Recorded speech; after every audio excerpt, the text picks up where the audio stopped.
so you can increase the height of it. And we try to match it to the height of the current poles, so it actually looks like a perfect replacement.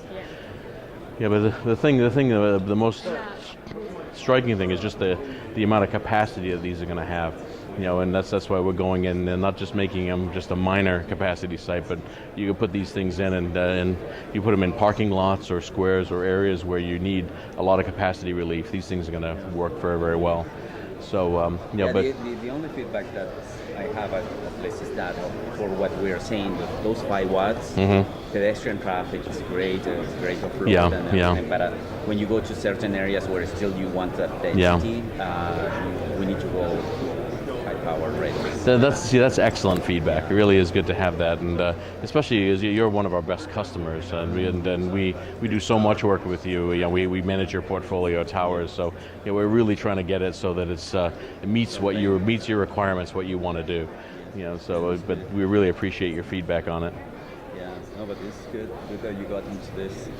Yeah, well, we're glad we got into it too. But I'm very excited about the product, and that's the thing is this is the, like I said, the prototype, the actual model. We're going to be tweaking it with feedback from you guys as far as. But I really think the high power is going to be a good option to put in there. I mean, you still can have both probably something a little bigger and you have the couple models. Yeah. Well, the main thing we're trying to keep the aesthetics good. So. That's what we need for. Yeah, we got to keep get the buy-in. We can't have the neighbors with pitchforks running. That's good. So wonderful. So, Mr. Bigby, can you talk a little bit about why street furniture is important to the future of the network? Well, with the growth of networks over the past 20 years or so, street furniture is the new frontier. We've built towers, we're located on buildings, but the trick has always been to get the mobility, the radio, closer to the end user. And how better to do it than with ordinary street furniture? Kiosks.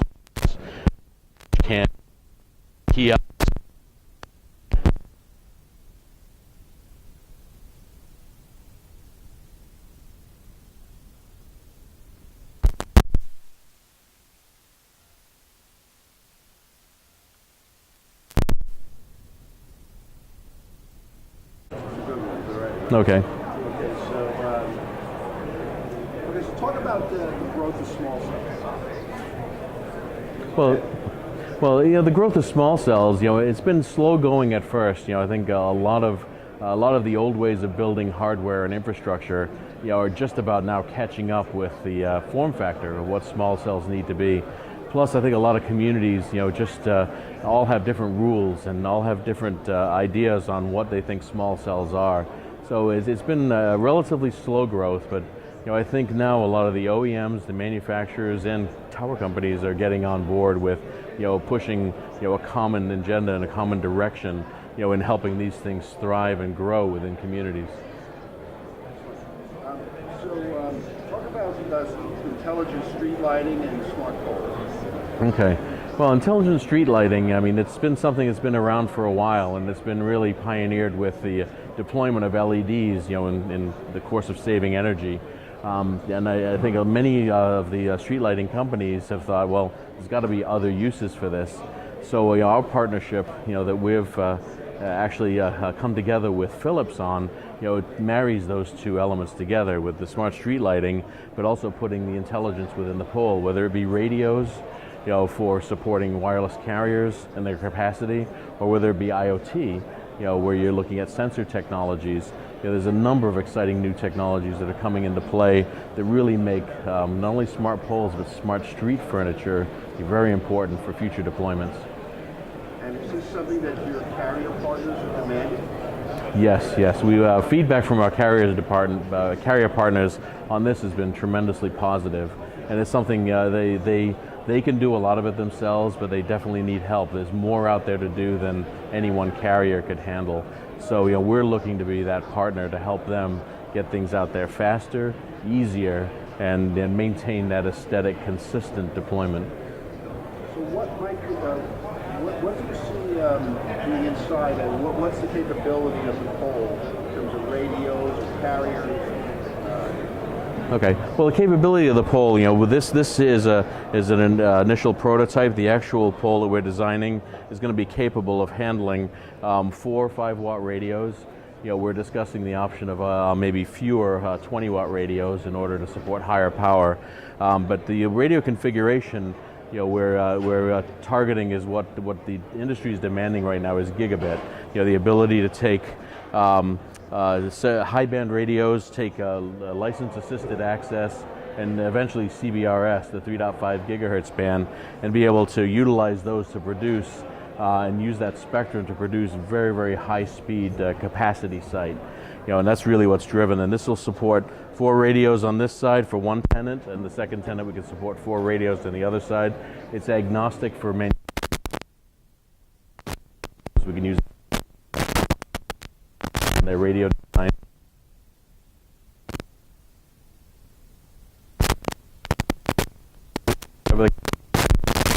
We'll have everything pre-cabled and ready. The carrier can bring the radio and power it up, and it's ready to go. So you've been involved in the WIA for a long time, when it was PCIA.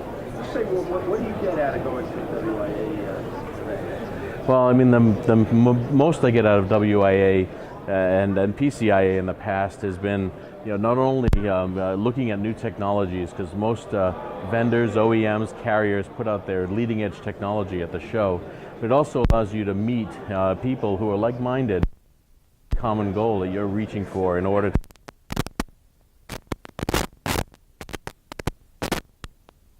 innovation within American Tower now. And I see it's very important to create those relationships, and every time there's forward with new technology.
"5G is going to be a critical component of the economy to come, but the reality is 4G is carrying the bulk of the load for the next couple of years.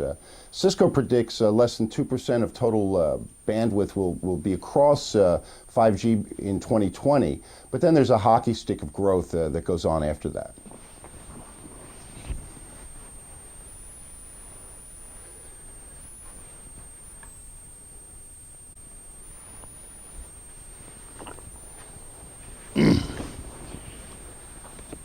The experts at Cisco produce an index every year predicting where bandwidth growth is going. And they show 5G taking up just 2% of bandwidth during 2020. But then after that, there's a huge hockey stick of growth. And it's going to enable tremendous capability in terms of bandwidth, and then enabling smart, if you would.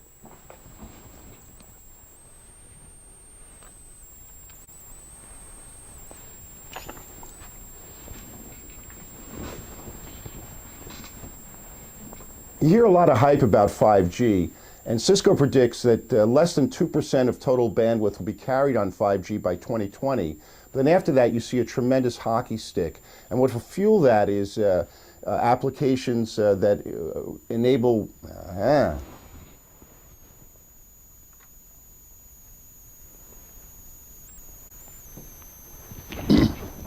5G's got great promise. Cisco predicts that less than 2% of bandwidth will be carried on 5G by 2020. So 4G is going to carry the load for the next few years.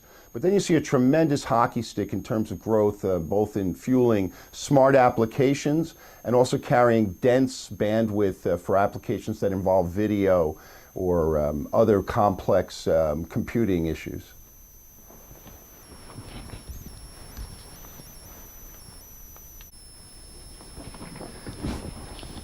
I think it's important to separate the hype from the reality of 5G. 5G will be a heterogeneous grouping of network technologies. You'll see long-term evolution. You'll see technologies like Cat-M. You'll see IoT technologies, low-powered wide area networks. Bluetooth will be involved. Wi-Fi will be part of the solution. And then cellular will be more concentrated, and the antennas will be coming closer and closer to the end user with technologies like small cells, distributed antenna systems, or DAS. So there's going to be just a tremendous insatiable demand for bandwidth that'll continue. So 5G is going to be necessary to fuel the economy of the future.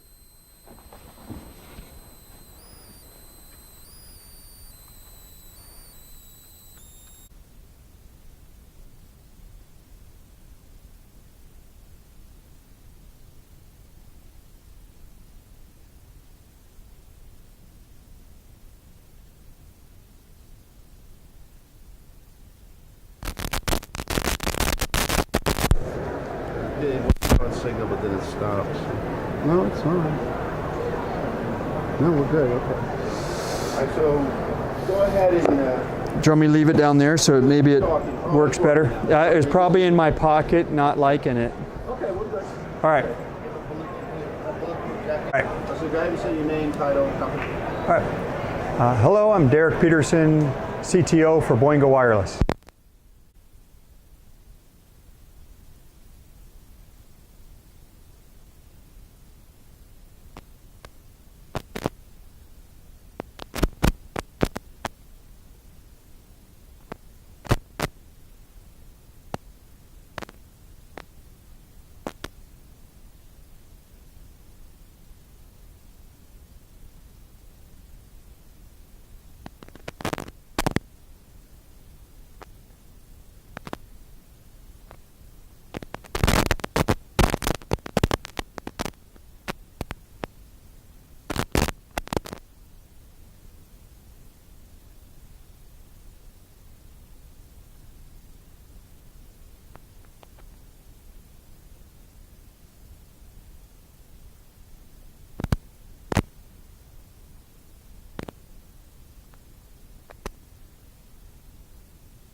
Thank you so much.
So the value proposition of Big Belly is that it's a smart waste system that is deployed already on the streets of many major cities around the world.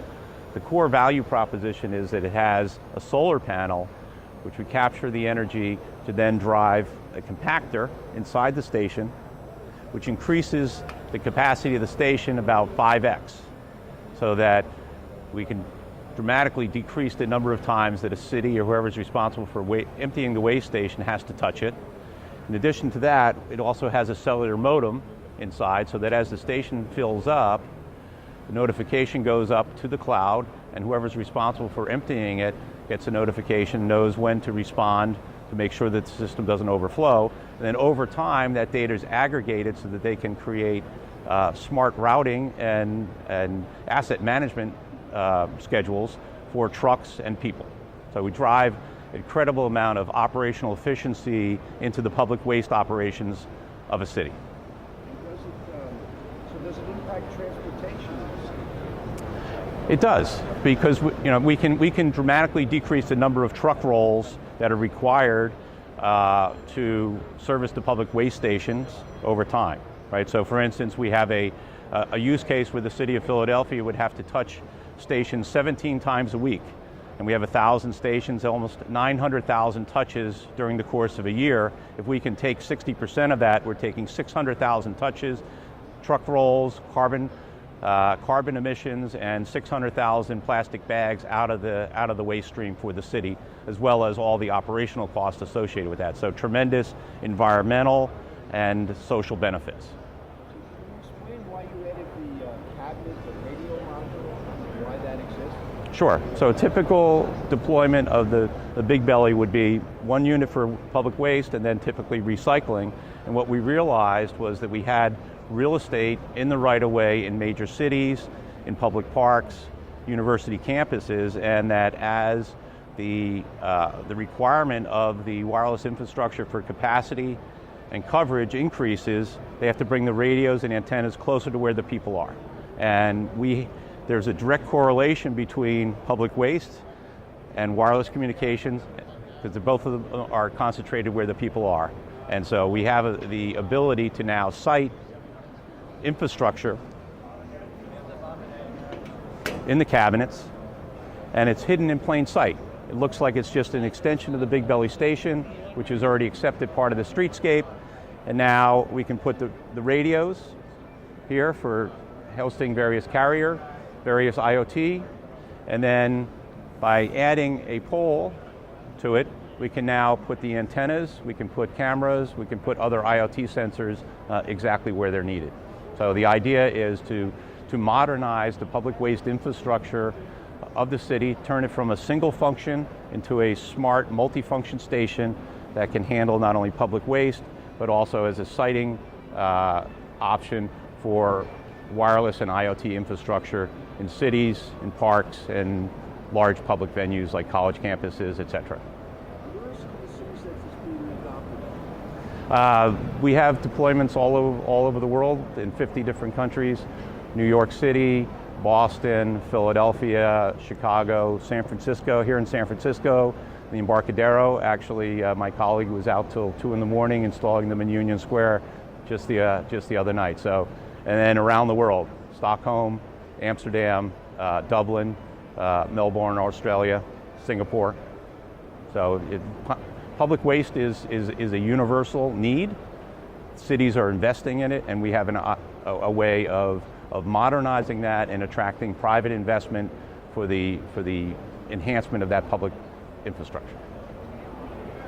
Talk about the growing trend in smart cities and how cities are directed, how you're seeing them address the overall issues of smartifying and using networks. Yeah, I think one of the most interesting aspects of the smart city phenomena is that with the emergence and the increasing role of the CIO within the city and the innovation offices within the city, what we're seeing is a breaking down of the silo where each organization would have its own network and its own set of capabilities that they were focused on.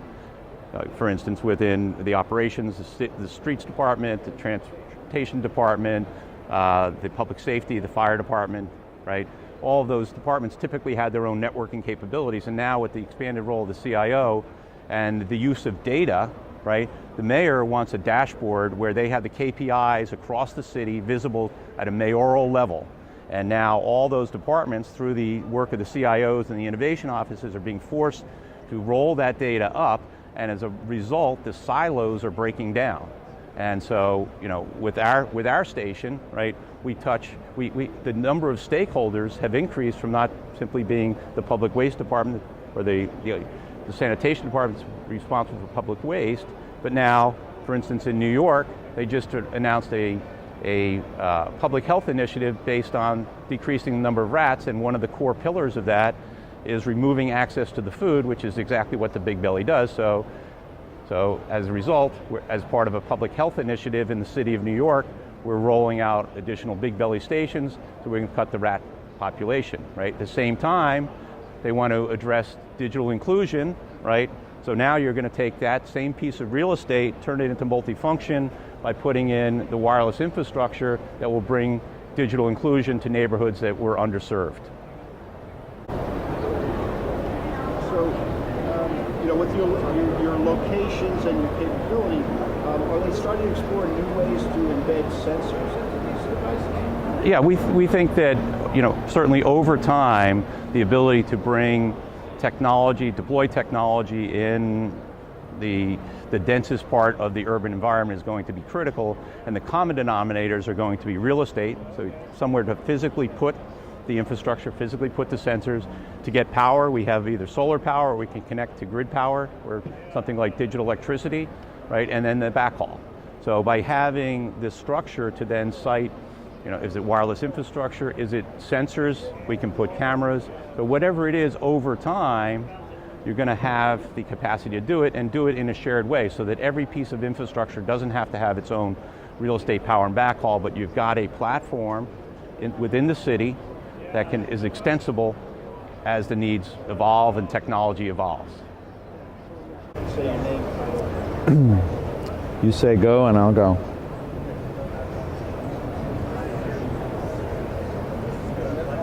Hey everyone, Todd Landry with JMA Wireless.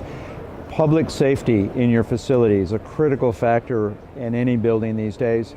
It's important to understand what it means to put equipment in a building to ensure that that equipment is available during a scenario where you want public safety communications to be rigid and be available.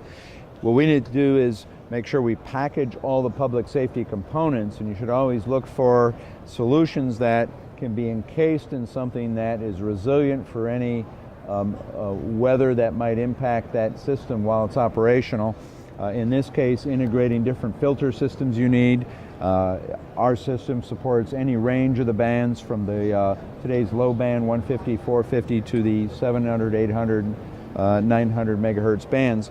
Now, even more importantly to that is making sure that these systems have the ability to be powered during the event that this equipment is needed.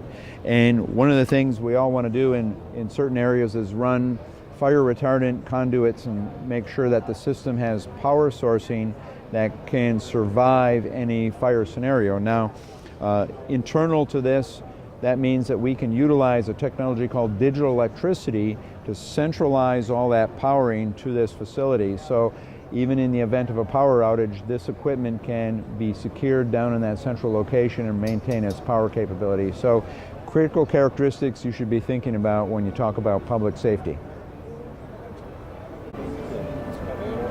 Was that? She shot me a few questions. So on the public safety front? Yeah. What are the challenges in deploying and building public? FirstNet would be made available.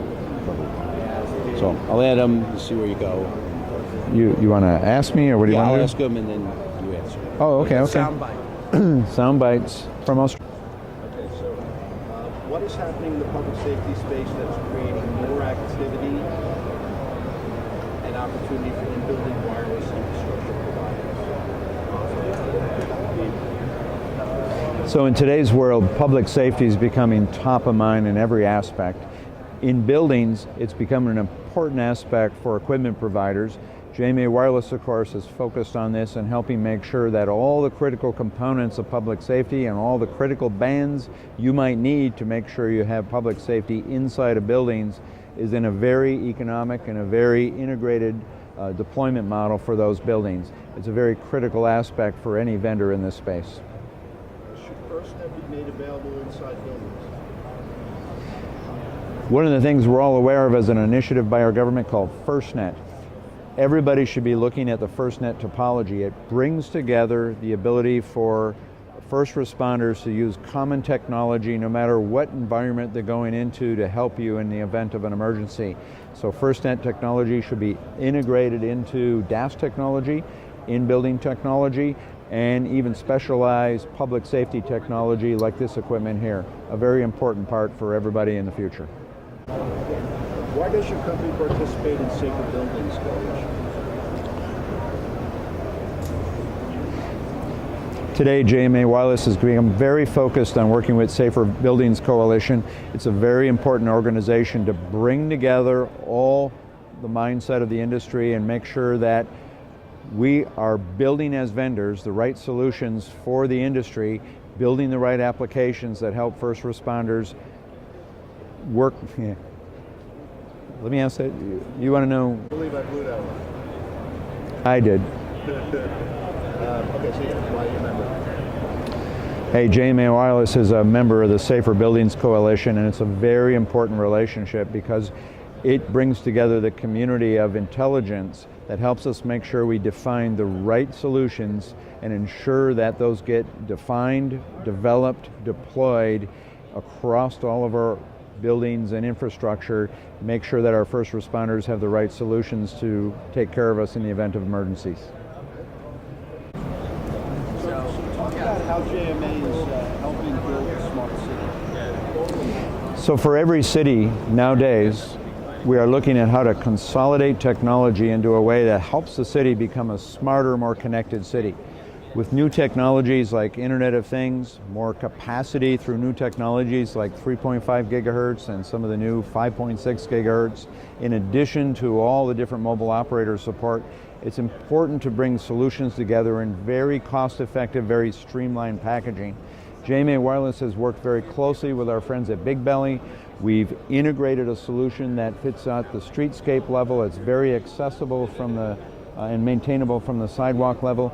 It gives us a solution for the city that is very, very different than anything else out there today, and gives the cities the ability to integrate smart technology and connectivity across the cityscape, and allows them to evolve to 5G capabilities as we look forward in time. Talk about how JMA is helping densify the city. So the challenge of increasing performance in the city means that we have to increase the number of cells. We've all heard of this term, small cells, and inside of the city environment, we're going to end up seeing more and more smaller cells throughout the city. This allows more people to be in an individual cell or across multiple cells and give more performance across those cells. What we're doing is integrating technology into things like our new smart cell approach that allow us to deploy very easily throughout the city smaller multi-operator, multi-technology cells that can increase the performance across that user base within the city. So it's using cellular. How about does it address any other IoT? Sorry? IoT type. Mentioned, like, give me a couple of sound bites. IoT application. Yeah.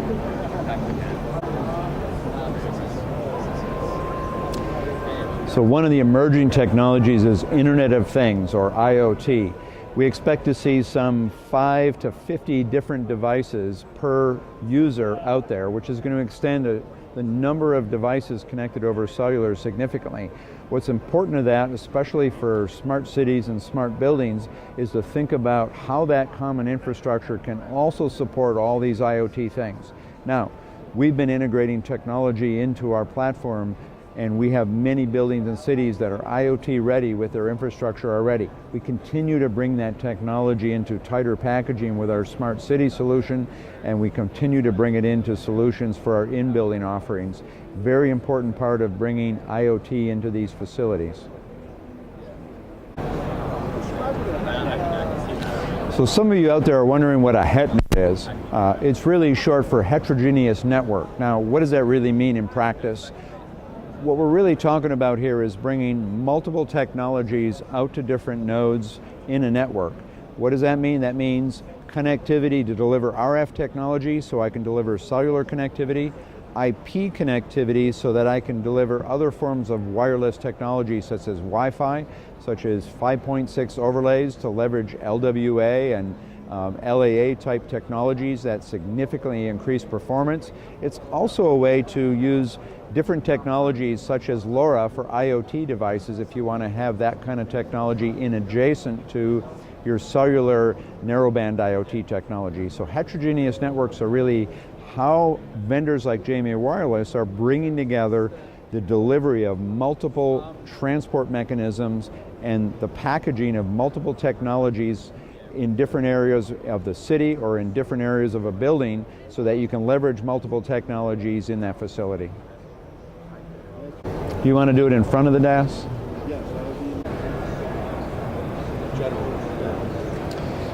So for those of you who are thinking about where is DAS in today's evolving market, keep in mind that DAS continues to bring new technology together to be the most flexible solution to deliver multiple operator, multiple technology capabilities to in-building environments and to highly densified city environments and campuses.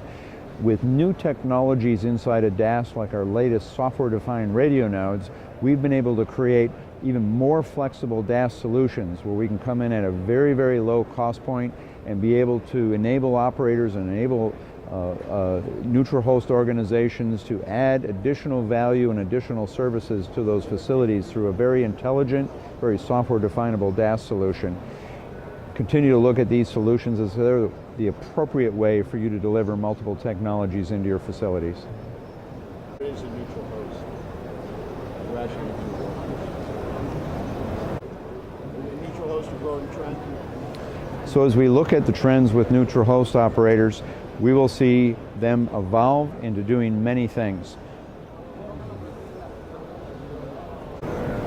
Can cities benefit from neutral hosts? So today, even cities can benefit from working with neutral hosts. Naturally, if you think about the city environment, you've got a range of different people all using different types of mobile devices out there. So really, the representation you want is a way to get single integrated technology, single infrastructure that is deployed with solutions like our latest smart cell topology. Those allow you to actually deliver support for all those mobile operators for your patrons of your city. Working with neutral hosts really helps you with that effort and make sure that you have the right representation, the right delivery of multiple technologies and multiple mobile operators across the city environment. So JMA Wireless participates in the WIA and forum. Talk about why. So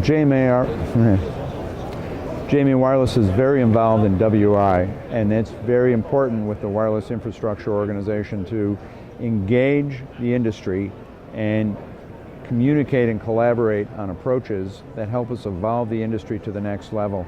We're very pleased to be working with WIA. It's a great organization.